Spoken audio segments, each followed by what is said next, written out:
Thank you again for joining us tonight for Louisville Classics, the architecture of Hugh Lloyd Nevin and Frederick Lindley Morgan.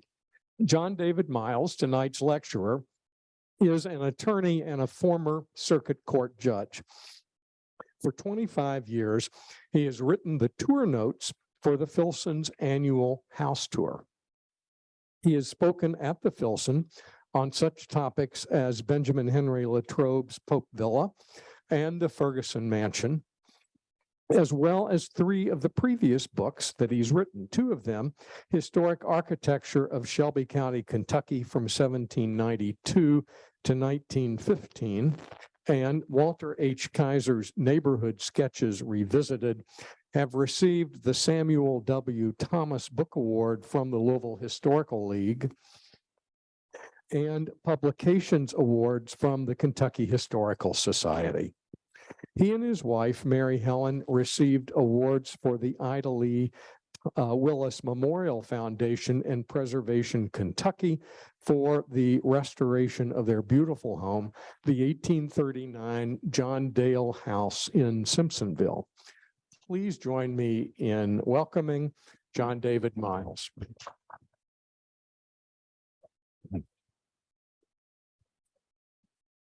Is this off? You want it all? I'm wired. Good evening, everyone. I'm always amazed at what people will endure to spend 45 minutes in this gorgeous room. But I thank you so much for coming. And I have a long list of thank yous, which would probably take up the entire night, but I will abbreviate it. Thank you to the Filson for the opportunity to present this. Thank you to Jim Holmberg and his staff for their help in getting the book together. I think I have 4 of my editors here tonight. Dr. Dan Vivian, Sandy Wilson is someplace, Winfrey Blackburn, and my inimitable copy editor, David Bell. Without them, it would be a much less perfect thing. Not to say it's perfect, but the first question people ask is, why did you call it Louisville Classics? And the real answer to that is because our friends Hugh Lloyd Nevin, who lived from 1895 to 1969, and Frederick Lindley Morgan, who lived from 1889 to 1970, were the primary people in the firm for 50 years. However, there is Mr. Nevin and Mr. Morgan. There were 4 different firms, which made coming up with the title somewhat difficult. The first decade almost, Herman Wishmeyer was with them. Then after he left, Joseph Hyde Colebrook joined them. And then for the longest period, they practiced by themselves as Nevin and Morgan. And finally, at the end, Nevin, Morgan, and Weber, although Mr. Weber had been with them in some capacity since the 1940s. These are the other folk that were around. Earl Gray was there at the beginning and had been school board architect and is responsible for Mayle and Shawnee and the Highland, the Belknap School in the Highlands. He sadly died of influenza during the great pandemic of 1918 and 20. And the firm immediately hired Herman Wishmeyer, who was a Baltimore native, but grew up in Louisville. His father was a grain merchant, and he studied, after graduating from Mayle High School, he studied at 2 different German institutions, one in Hamburg and one in Munich, before coming back to Louisville and eventually hooking up with Nevin and Morgan. He is best known individually for the house that is now the home of the president of the Southern Baptist Seminary at the corner of Alta Vista and Lexington Road, which he and his partner at the time did before he joined Nevin and Morgan. And then immediately after he left Nevin and Morgan, and I think actually the excuse or the impetus for doing so, he was responsible for the marvelous Elks building down next to Norton Hospital. When he left Mr. Colebrook came along, and Mr. Colebrook had learned at the boards, as the saying goes, had no formal architectural experience, but he worked with the firm for slightly over 10 years. And he then left and went on his own, but they remained in close contact because in 1950, they jointly, and the plans read Nevin and Morgan, and then next line, Joseph Hyde Colebrook, the chapel at the Southern Baptist Seminary, which is a magnificent building. Colebrook also designed the Boyce Library at the seminary and did a lot of commercial work. Arnold Judd is best known for his modern work and for his long service with Aerosmith Rapin Judd, but he was from Colorado and was an engineer by training. Came to Louisville with the Corps of Engineers during World War II and eventually was hired by Nevin and Morgan, and I think was instrumental in many of the commercial buildings that they did during the 1950s. Finally, Herbert Weber is another one who learned at the boards and was the last man standing when the firm was liquidated. He had begun with the firm, in the 1940s as a draftsman, and in fact, Fred Morgan signed the papers for him to be registered as an architect in the Commonwealth of Kentucky, showing that the basis for that was his experience. He'd been involved in developing several subdivisions along Breckenridge Lane and Chenoweth Lane in St. Matthews before coming to work with Nevin and Morgan. The earliest work that we know done by the group were churches, and Hugh Nevin was an ardent Presbyterian, so you'll see that a lot of those churches are Presbyterian. The Paris church from 1916 was apparently done by Mr. Nevin. Then the First Presbyterian down at First and Ormsby is a fascinating church. It's basically a cruciform plan, but it has this massive tower in the middle. It's impossible to photograph because of the power lines, but I did the best I could. The church in Richmond is basically a rebuilding and enlargement of an existing Gothic revival church that the congregation had outgrown. The Highland Methodist Church on Cherokee Parkway, Cherokee Road, is a fascinating example of how you fit building to site. This is Cherokee, the main road, and you would expect, on the other hand, the entrance to the church to be here, but this goes to a lower level, and you go up steps to the main entrance of the church, which runs this way. Then a delightful building down in Lebanon, which is in pristine condition today, and you'll notice that the spire is in that corner, and you'll see that feature show up again several times before we're done this evening. They also did the Speed Memorial Church up in Speed, Indiana for the Speed family. And it is a stuccoed building, but you'll see that it is totally different in its design and in its detailing than any of the others we just saw. And you'll see at this early age, I mean, that looks like St. Francis in the Fields that was built 30 years later. And the other early, well, these go to early homes. As you can see, many of the earliest homes that they did were over in the Highlands. The first one that we can identify with the firm of Nevin, Wishmeyer, and Morgan is the Haney House on Eastern Parkway. And it's just a delightful little house. I mean, it's not that small, but it's not a big house. St. Matthews is crawling with what I refer to as Brookfield houses. 2-story, 3-bay, door in the middle, living room on one side, dining room, kitchen, master bedroom, and 2 bedrooms upstairs. And they are some good, some bad, some indifferent. But this little house is just perfectly delightful in all of its details. That doorway gives it a distinction it wouldn't otherwise have. And my favorite is that the ironwork across the top is very carefully designed to reflect the tripartite window above. We've got a modillion cornice, coin corners, stone keystones, slate roof. All of these things you will see come back time and time again. Good red brick, copper gutters, Buckingham slate was their chosen roofing material, and carefully done details. The Willett House over on Hill Road is a lovely one. It's far more detailed than most of their buildings, particularly with you'll notice the three dormers, two with triangular pediments and one with a segmental arch pediment. And this I've never understood, but you'll notice they designed this lovely sleeping porch over here and left this one off. Mrs. Roski is with us this evening, and she lives in this magnificent house at the corner of Lauderdale and Speed. And this is the entry, but it's actually the side of the house. The more formal facade faces Lauderdale down the hill, built for a gentleman named Castleberry Dunkerson. We know where the Castleberry went, but I don't think there is a Dunkerson Street. You'll notice another thing here. Look at these two chimneys.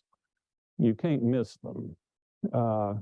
And they would have been, they've been perfectly functional if they'd stopped about there, but they love tall chimneys and they add a great distinction. This is the house built for Walter Cumnock, who was a lumberman and was, I believe, a son-in-law of the Willets. And I describe that as a Tudor revival masquerading in colonial revival clothes.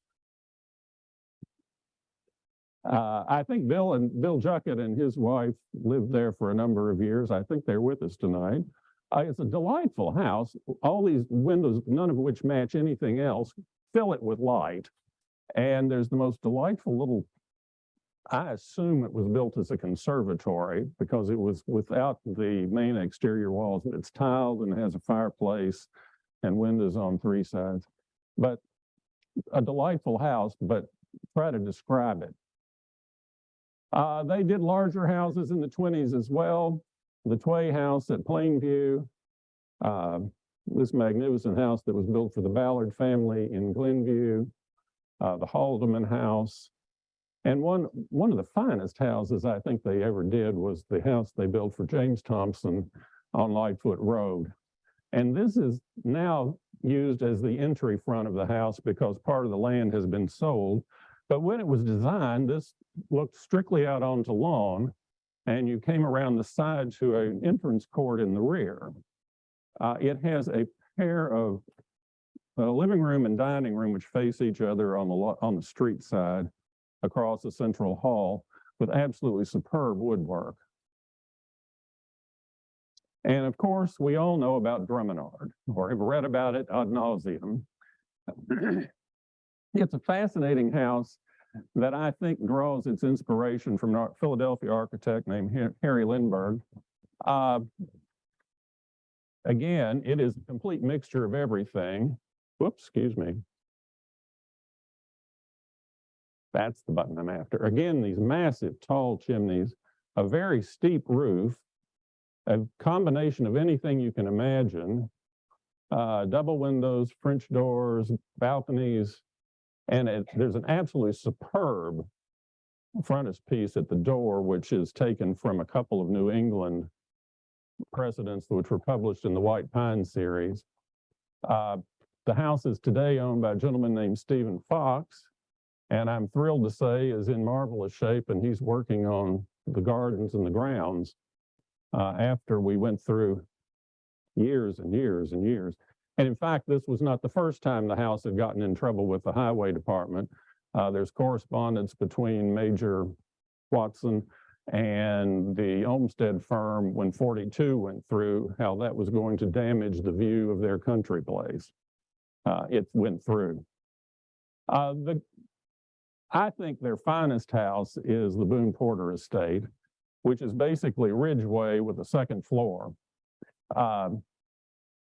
And the Porters had lived at Ridgeway.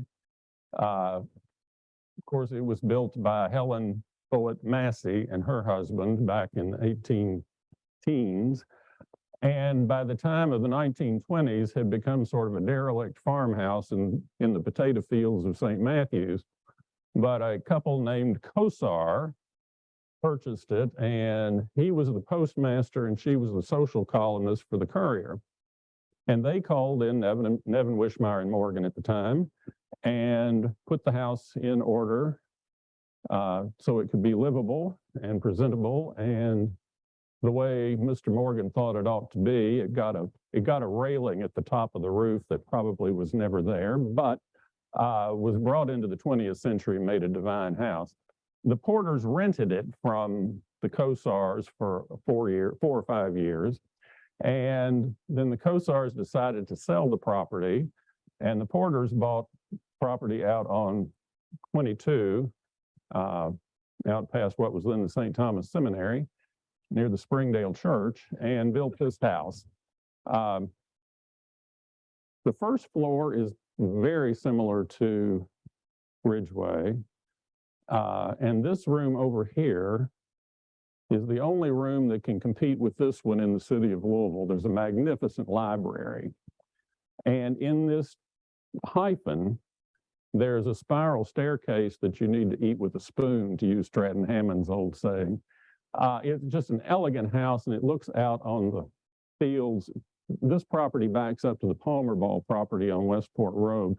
So there is nothing that you see between, and you truly feel like you're in a Virginia estate someplace around Fauquier County or something. Again, you will see the good red brick, the stone keystones, beautiful stone steps, modillion cornice again, slate roof. The chimneys on this house show up more from the rear, but it's got 6 of them. And it is currently owned by a gentleman named Rick Spalding, and it is also being maintained beautifully, I'm proud to say. They also did small houses like all other architects during the 30s, and they also sought publicity wherever they could get it. This house on,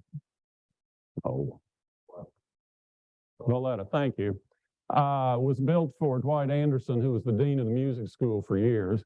And it appears to be this exceedingly simple house from the front, but the floor plan is fascinating. There's a big living room across the back, which has room, I'm sure, for at least one grand piano. And his wife was a playwright, so they may actually have thrown productions in it as well.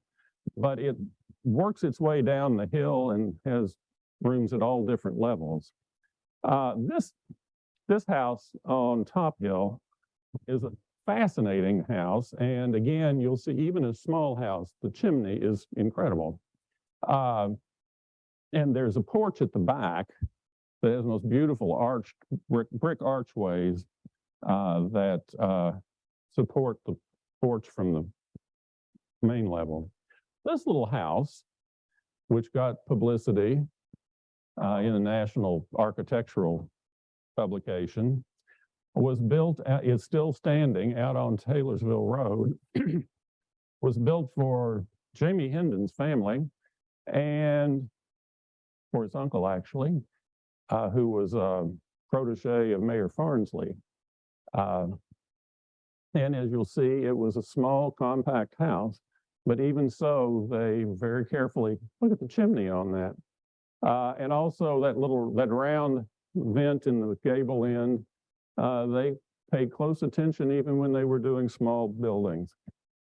They also did a number of colonial things that are closer to existing precedents. One of my favorites is this house on Sunset, because it has been written that this firm was always playing by the rules. But this house breaks them all. Here we have a 3-bay main section with a magnificent doorway with a pineapple in the gooseneck pediment. But we've got 6 columns running across there, 2 of which are square in front of the windows. In theory, it should have 4 across there. And why they did that, I don't have a clue. Another thing to look at in this house, see that little window? That's the powder room. And you will, if you start looking, you will find that little window on all sorts of good houses all over town, and every one of them is a Nevin and Morgan house. This is my cover girl, the house built for the Dabneys up on the Louisville Country Club. And it, like a number of their houses, has the living room and dining room across the back of the house as it was oriented at Ridgeway. It also has a lovely library on this side. Was owned by Mrs. Newman, who was one of the great Filsonians for many years. Then what my wife thinks is the best house in the world was built for Jim Courtney. And much to my sorrow, I was unable to get into it in this process. However, the two of the daughters that grew up of the family that owned it after the Courtneys that grew up there were very kind to let me see old family pictures and tell me about it. It is it's the classic Virginia Georgian house, but those dormers are about twice as high as any Virginia house, and the chimneys again. Look at those chimneys.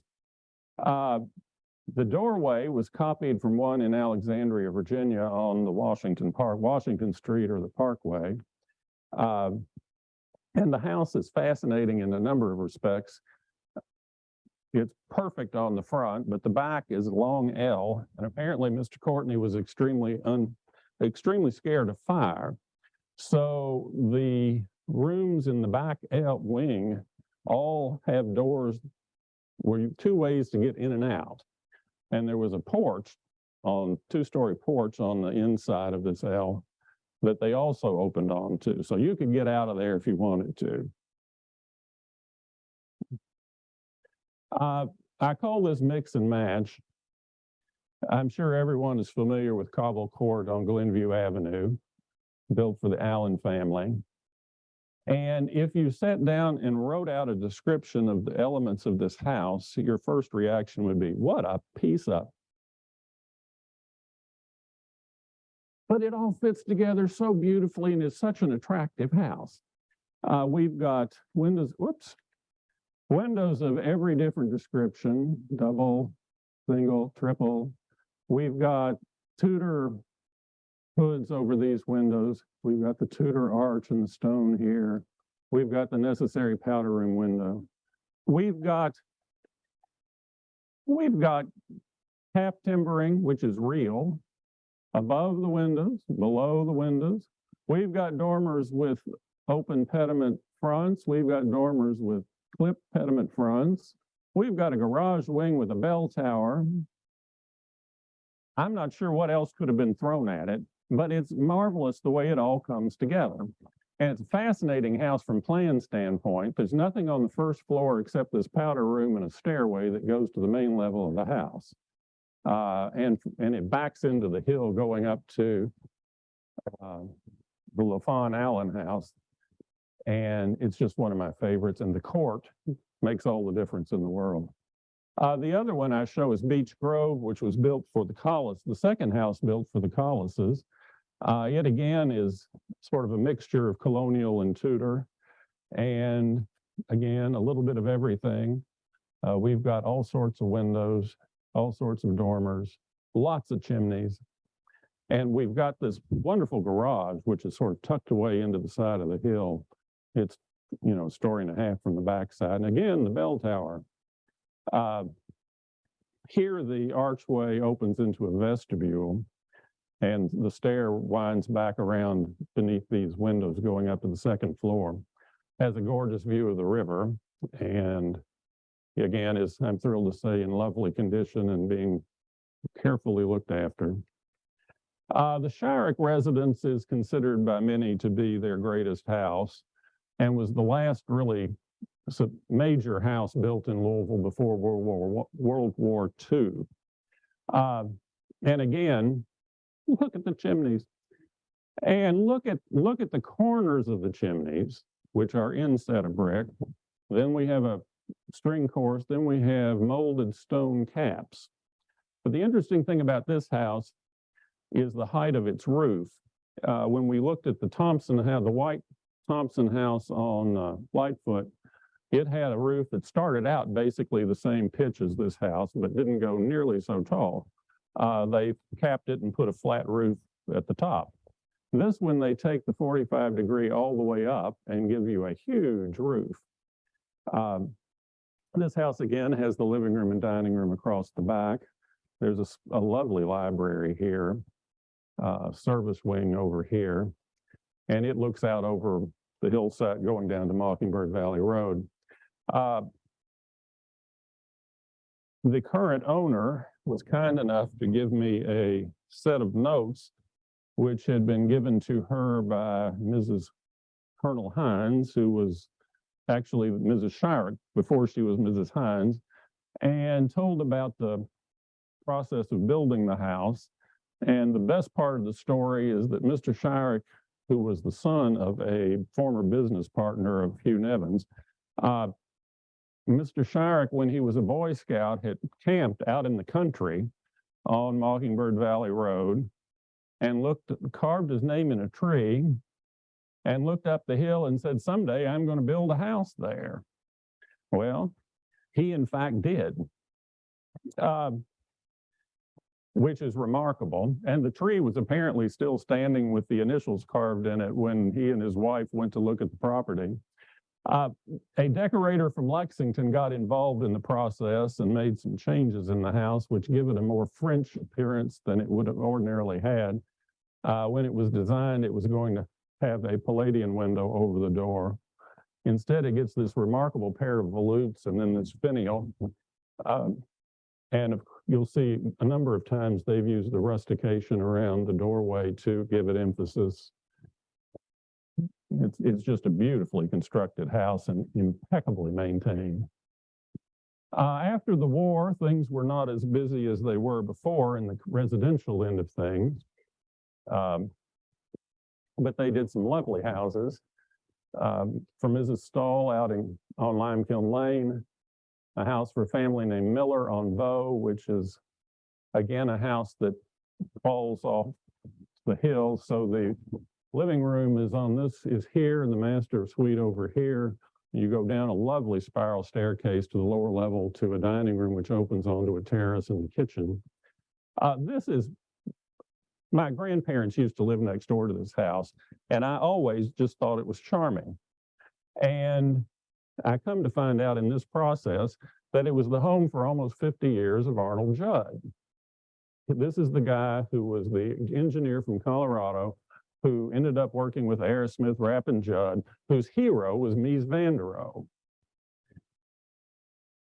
Well, he was quoted in the newspaper in the 1960s saying, I designed a wonderful modern house, but I couldn't afford it, so I had Fred build me one.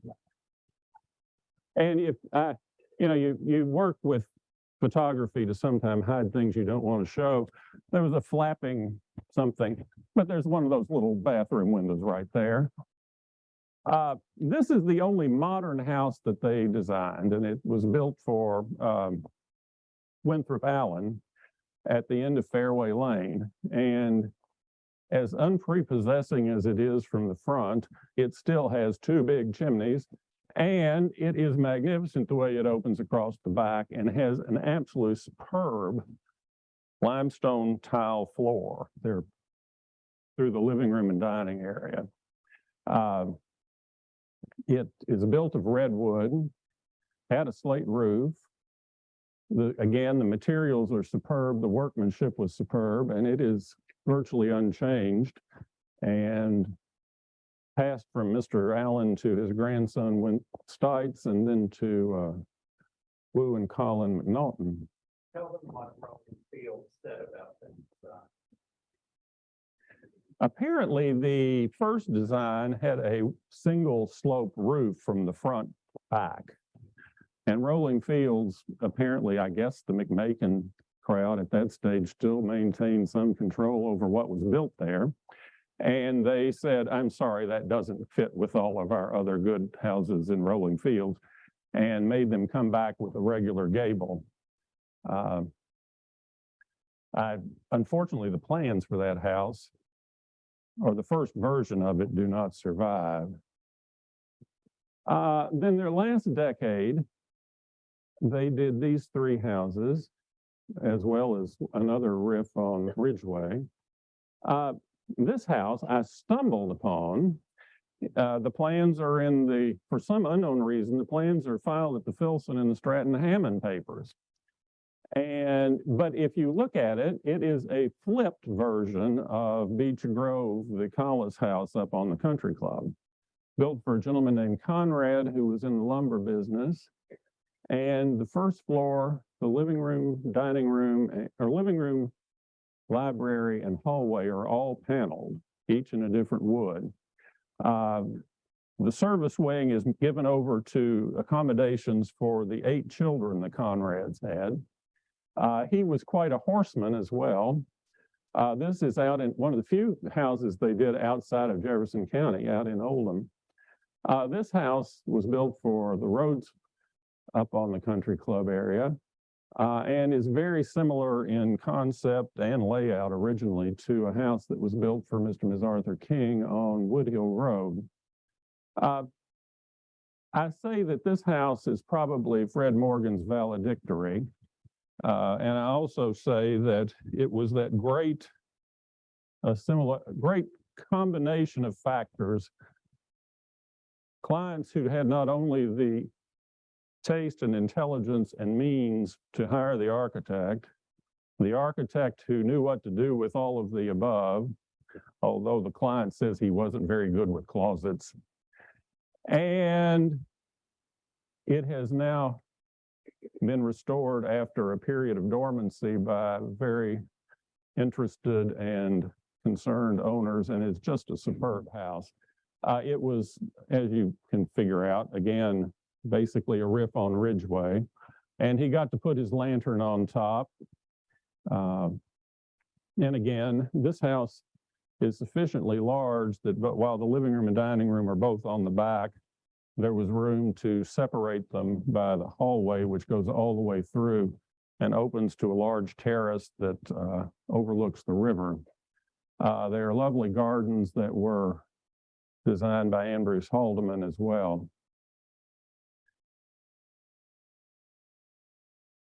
We're going to talk about quickly the later churches. And I say later, but I start here because this is the Lincoln Marriage Temple at Fort Herod in Harrodsburg. And believe it or not, the firm that was doing all of these grand houses is the firm that was called to rebuild Fort Herod.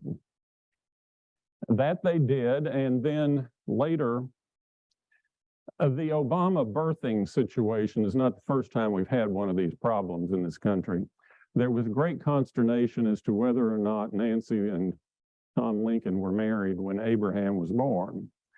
And finally, they came up with records from a gentleman named Jesse Head, who was a cabinet maker, preacher, newspaper publisher, spa owner. He would obviously do most anything he could, but he was also a Methodist circuit rider. And he swore that he had married Tom and Nancy well before Abraham came along, and said where. Well, this cabin was moved from Washington County over to Mercer County and reconstructed on basically that site. Now, anybody who's had much involvement with log cabins knows that if you don't put something on them, you're going to be in deep trouble, especially if it's publicly owned. So Mrs. Ball from Muncie, Indiana, of jar fame, I think, gave the money to construct this building, which I think is one of their most delightful. And the cabin is inside. But it, to me, is sort of the beginning of a long list of church work.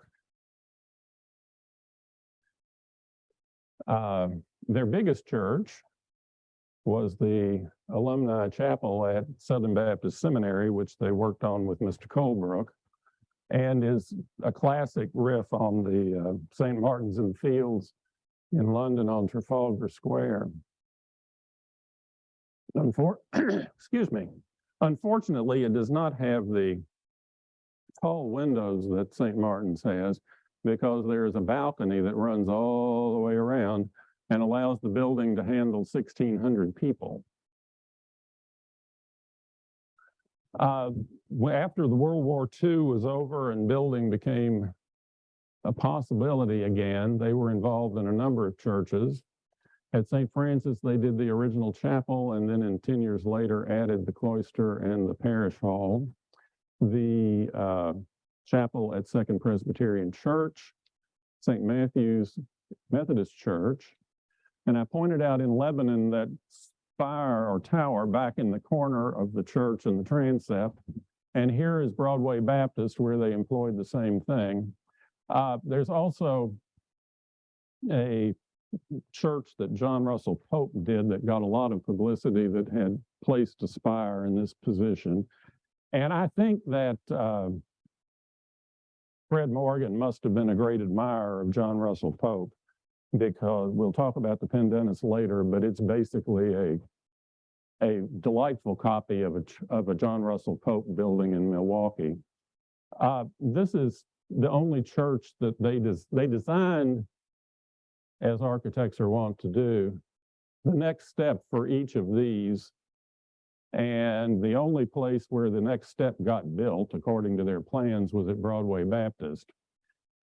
This is one of the most fascinating designs, and unfortunately, they didn't ever get past right there. But that would have been one of the best steeples they ever drew. They also did a good deal of campus work, this collegiate school for the Speeds in 1926. This is a drawing prior to what was actually built.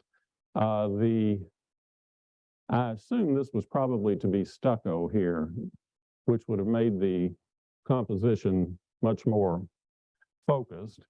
It's brick now, and when built, there are chimneys on each end. But this process was built as drawn.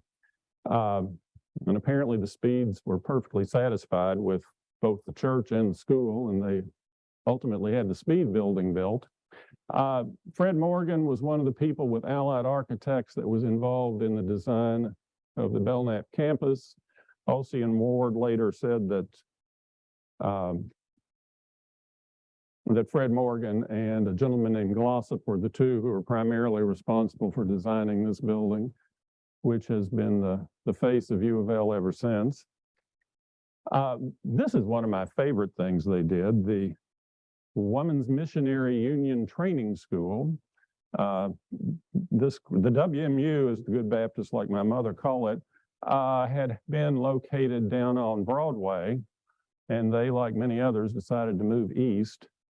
And this is, I mean, almost a little village in and of itself. And if you recall early on, I showed a drawing of this same building from the back. It's 3 stories from the back, and I like the back even better because the proportions fit better with the cupola. But it's a beautiful building, and it's no longer being used for its original purpose, but is still in use by the seminary. They did a number of buildings at Bellwood. This one is basically a repeat of the exterior of the Thompson House on Lightfoot. It survives. There's a lovely little laundry. You know, nowadays a laundry would be a concrete block building with a flat roof, and they might paint it or might not. This is a perfectly designed brick building with a lovely doorway that fits with the rest of the deal. This building survived. This was done in 2 rounds. Back in 28, they built this caretaker's house and the barn, and then they didn't get around to building the rest of it till the 1950s. This building, unfortunately, has been lost, but the rest of it still survived. And then they spent a lot of time at Center College. This is called the Wiseman Memorial Quadrangle. Old Center in the back, and they are the ones who added the portico on the back of Old Center. Wiseman built as a dormitory, and it was in fact built at the time, and then there's another building back in the corner over there behind it that was built at that time. This building was designed but not built until 1998, I believe. And it's a perfect match. They did a beautiful job of matching the existing building. They did in total 9 buildings at Center, including Nevin Hall, which is where I lived when I was a freshman. Had no idea who Hugh Nevin was at that point in my life. And Nevin served as a trustee for almost 20 years. Was ultimately awarded an honorary LLM degree by the college. We don't have a clue how he actually got connected to the college except through the Presbyterian Church is the only connection I can come up with. They did a number of commercial buildings along the way, the Schuster Building on Bardstown Road, this wonderful little building, building out on Taylorsville Road in J-Town, which was the WHAS radio transmitter station. And you've got this lovely little English hunting box sitting there. And then there were these 2 huge towers behind it. And the towers didn't have anything to do with it except to hold the wires that went between them, which is how they somehow managed to broadcast. They had been also responsible for building the first studio, which was in the buildings that the Courier had at the corner of 4th and Jefferson, where Brown and Williamson Tower now is.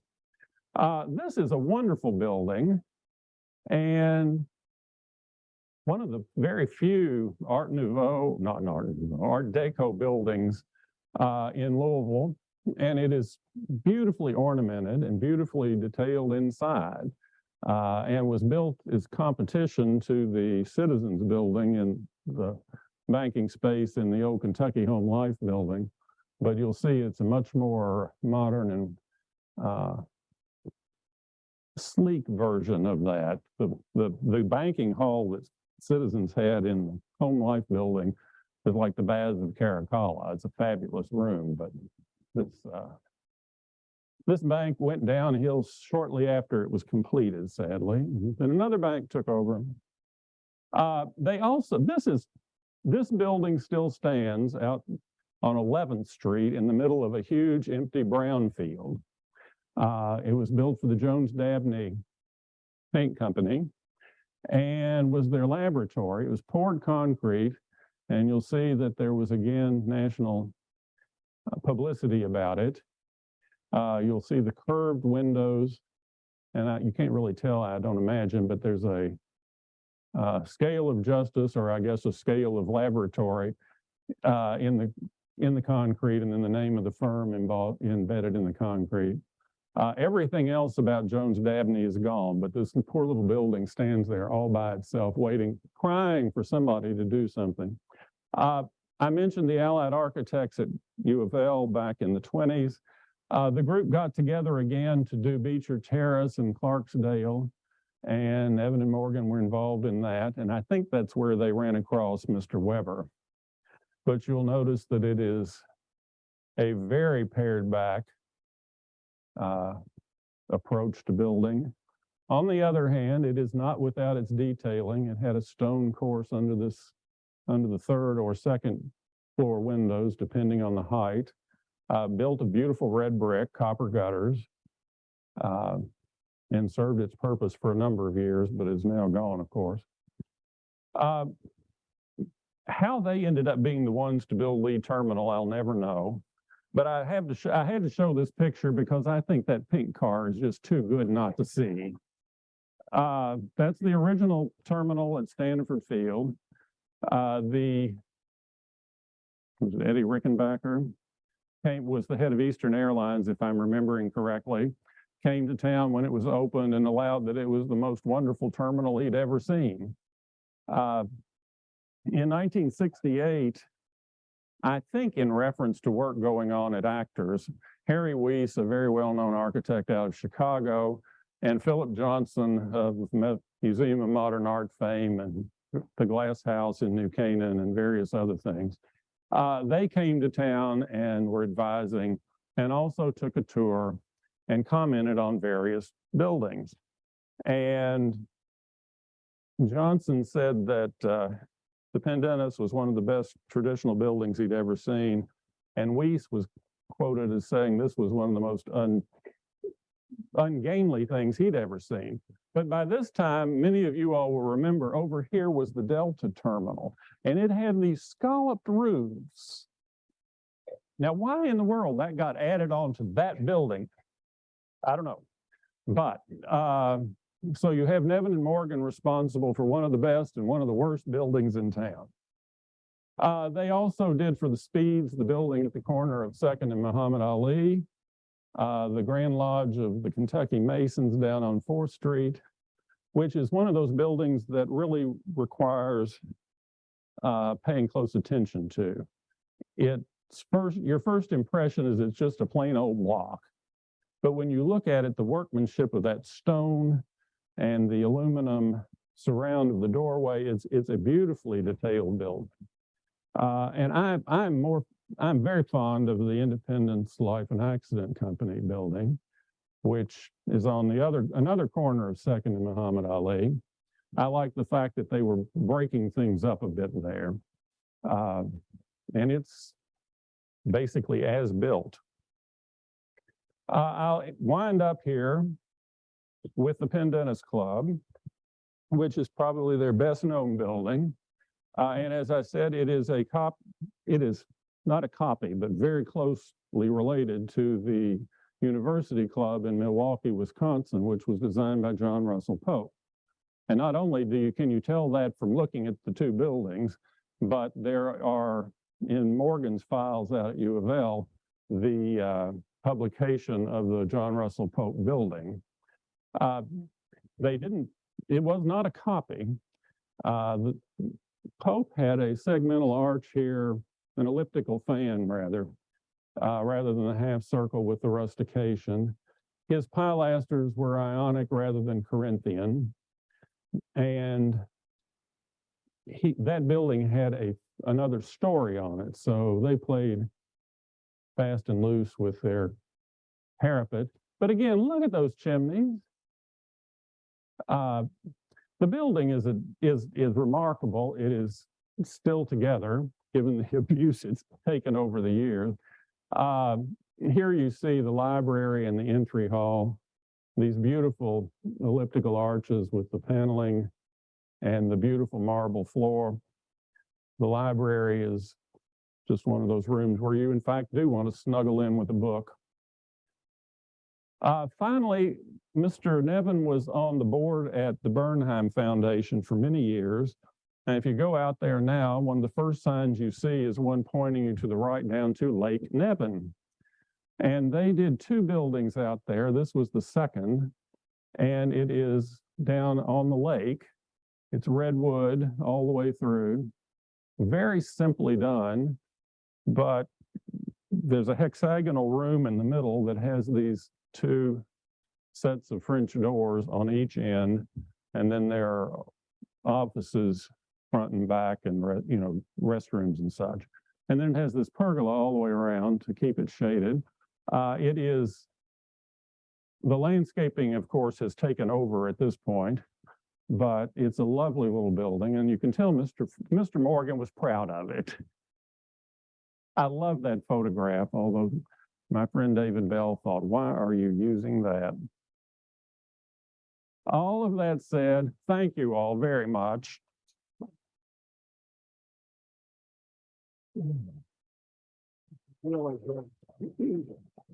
Does this work?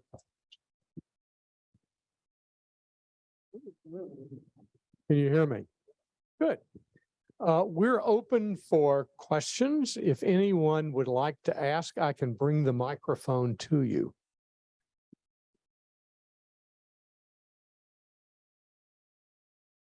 I put them on the sleeve. There's one.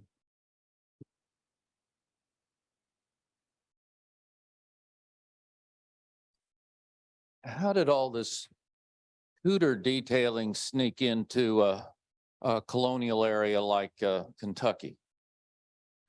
Well, there's recently been an exhibit at the Filson talking about Tudor work. The Hutchings did a good bit of it. There's the LaFawn Allen House up in Glenview, another one on Primrose, I think, over in Cherokee Gardens. another one on Brayview. So there was a good deal of Tudor work during the 20s. You know, it was highly popular at the time. No particular reason. Hello, Hollywood productions or popular books or. Well, I think probably all of the above had some influence, and people traveling to England, and it was popular on the coast as well. And I think Louisville generally is 20 years after everybody else on everything, and it made its way here eventually. Another one.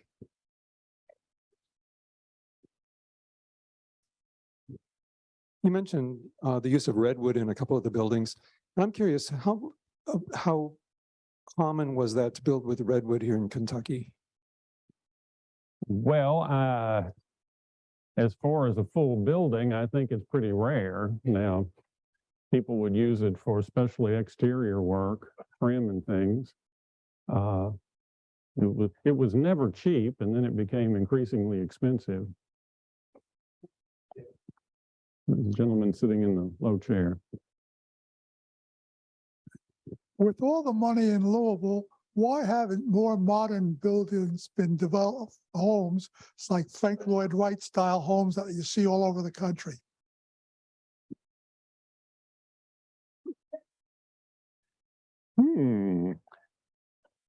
Well, there are those who would say that the city of Louisville has suffered from something called the Pendennis syndrome.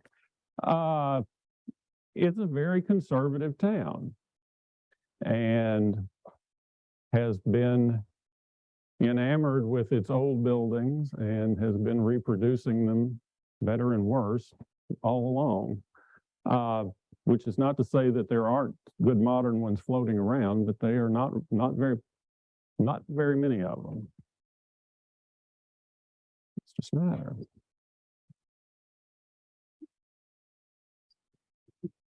Out of curiosity, where did Nevin and Morgan have their offices over the years? They were in the Starks building the whole time. I think they moved down the hall early in the 20s from their original spot and stayed there till the end. Mr. Nevin lived over on Cherokee Road, and Mr. Morgan had an apartment on Cherokee Road for a few years and then moved to the Puritan and lived there for the rest of his life. Can you talk a little bit about the Lincoln Wedding Chapel and the interior in particular? Well, we of course have this log cabin inside. The interior is white. There is a Palladian window on the back, just like you see at St. Francis, and there's a blank one in the back of Second Prez's Chapel. And then there are arched windows on the two sides. And I believe it has a stone floor. It may be brick, I don't remember. But the interior is very plain. But like most of their work, it flies on the basis of proportion and materials. Why don't you tell us something about the difficulty you had even finding Nevin and Morgan houses? I mentioned that Mr. Nevin died in 69, Mr. Morgan in 70, and Mr. Morgan, literally, there was an obit about this big. He was cremated. There were no services, and I don't even know whether anybody spread his ashes or placed them somewhere. But Mr. Weber was the last man standing, and he took some of the documents and a lot of photographs, a few plans, and retained those himself. And his daughter was very kind to give us access to those. There is a set of absolutely inexplicable files at the Bridwell Library that were all Fred Morgan's, but if you've ever gotten to the end of your filing and just wanted to do miscellaneous general, there are hundreds of miscellaneous general.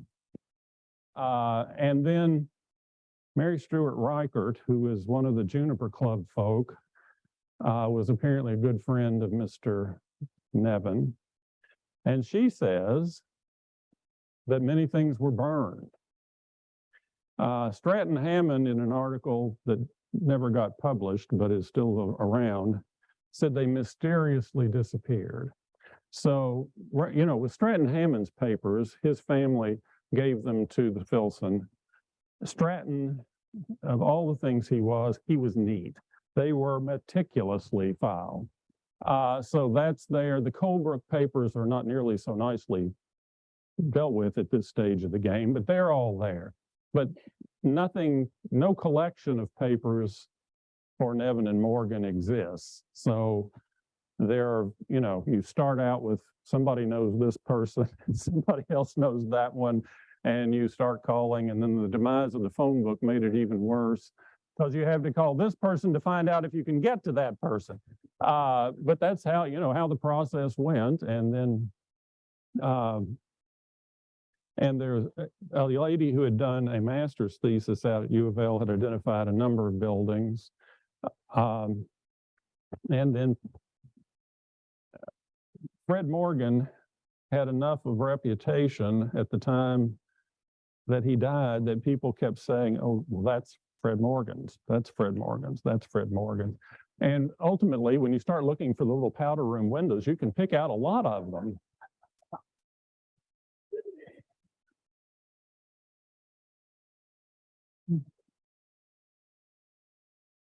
I'm confident on the fact that it's extremely difficult to figure out which one of these various architects designed any of these buildings, because often the plans didn't say, and I think they'd be interested in knowing how you determined how much trouble it was to try to determine.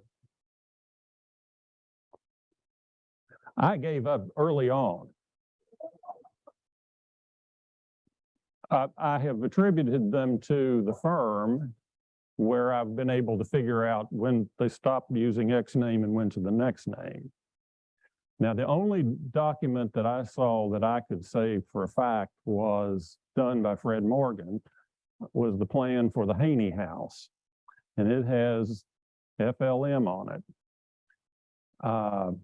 Most of the drawings, when they got to the point of being blueprinted, were done by draftsmen.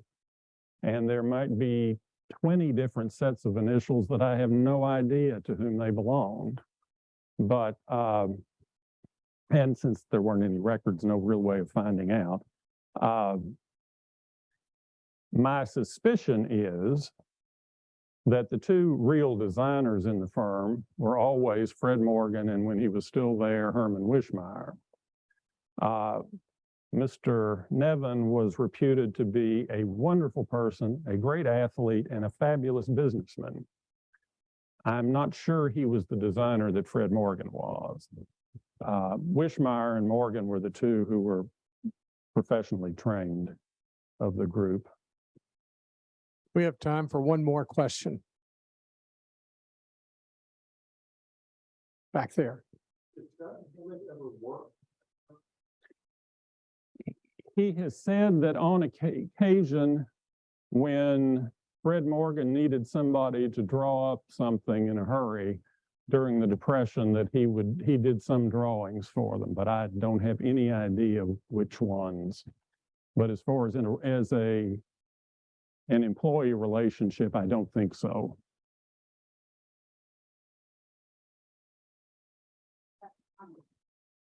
Speak up.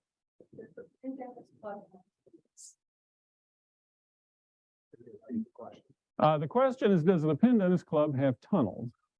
The Pendennis Club has got 2 floors below the main floor, and including vaults under the terrace out front, but whether it has tunnels or not, I don't know.